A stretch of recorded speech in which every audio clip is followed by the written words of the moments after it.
Hello students. So welcome to all in Ram study waves. आज हम लेके आए हैं वीडियो नंबर 3 किसका? टारगेट टोपो। टारगेट टोपो याद रखो भाई, टारगेट टोपो यानी टारगेट टोपो का वीडियो नंबर 3। टारगेट टोपो शीट, पूरी टोपो शीट कवर कराएंगे तीसरे वीडियो में। और आज हम इस वीडियो में बात करने वाले हैं सेटलमेंट्स की।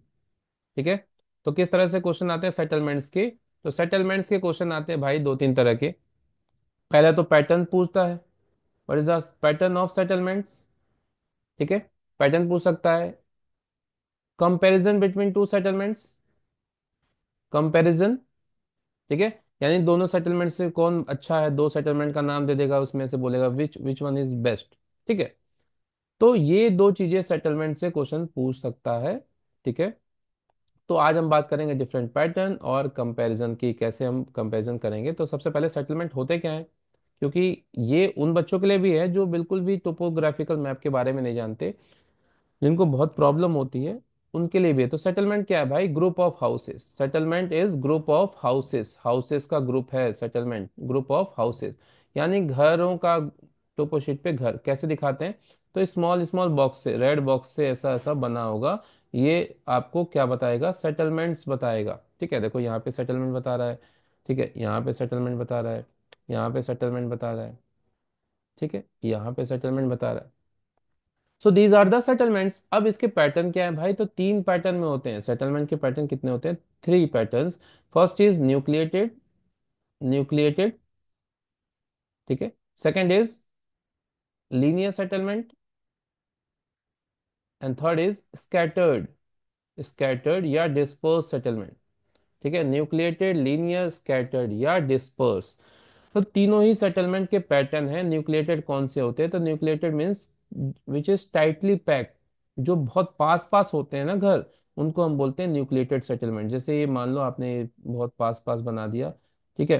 तो ये क्या है? आपके न्यूक्लिएटेड पैटर्न है, बहुत पास पास है। देखो यहाँ पे देख रहे हैं। तो ये अगर पूछेगा कि what is the settlement pattern इन,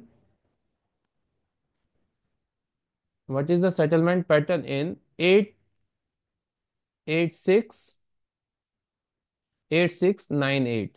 तो सबसे पहले तो आपको 8698 में पहुंचना आना चाहिए। तो 86 यानी ईस्टिंग और ये नॉर्थिंग। तो 86 ये ईस्टिंग हो गया, और 9 और 98 ये हो गया नॉर्थिंग। तो इसका ये कॉम्बिनेशन है और ये है आपका ग्रिड स्क्वायर। तो पहले तो आपको एड्रेस पे पहुंचने आना चाहिए। तो 8698 आप समझ जाओगे भाई, 8698 ये वाले की बात कर रहा है। अब इसमें आपको सेटलमेंट दिख रहे हैं। इसमें कौन सा पैटर्न है सेटलमेंट का? तो ये घर आपको दिख रहे हैं छोटे छोटे, ये बहुत कॉम्पैक्ट हैं, पास पास हैं। तो ये कॉम्पैक्ट हैं, तो इसको क्या बोलेंगे हम? Nucleated settlement. क्या बोलेंगे? Nucleated settlement.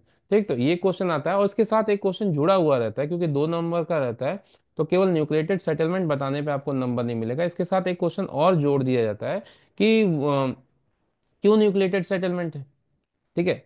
Reason, give region, what is the settlement, which type of pattern of settlement given in this grid reference. ठीक है। तो इस ग्रिड रेफरेंस में कौन सा सेटलमेंट है, और उसके बाद आपको बता दिया जाता है कि क्या रीजन है। तो भाई अगर न्यूक्लिएटेड है तो जाहिर सी बात है कि बहुत ज्यादा घर है, पास पास घर है, तो वहां पे क्या होगी? व्यवस्थाएं होंगी। वहां पे क्या होंगी? अवेलेबिलिटी होगी, अवेलेबिलिटी ऑफ रिसोर्सेस। ठीक है। तो जो जो जरूरी चीज है उनकी अवेलेबिलिटी होगी, इसीलिए तो लोग ज्यादा रह रहे हैं। ठीक है। तो अवेलेबिलिटी में आप क्या बोल दोगे? यहाँ पे देखो येलो पैचेस दिख रहे हैं, तो एग्रीकल्चर लैंड है। रिवर दिख रही है भाई, पानी की अवेलेबिलिटी है, लैंड भी है, रोड्स भी हैं। तो पानी, खेती वाली जमीन, रोड्स, ये सारी चीजें हैं, आप उसके रीजन में लिख सकते हो, जिससे कि वो न्यूक्लिएटेड सेटलमेंट वहां पे बसा हुआ है। ठीक है। दूसरा पैटर्न होता है लीनियर, जो लाइन में रहता है। ठीक है। लाइन में रहता है, इसमें कोई लीनियर पैटर्न दिख नहीं रहा। सपोज ये रोड है। ठीक है। अब यहाँ पे ऐसे घर बने हुए हैं, तो रोड के किनारे किनारे यहाँ पे घर बने हुए हैं, शॉप्स बनी हुई हैं।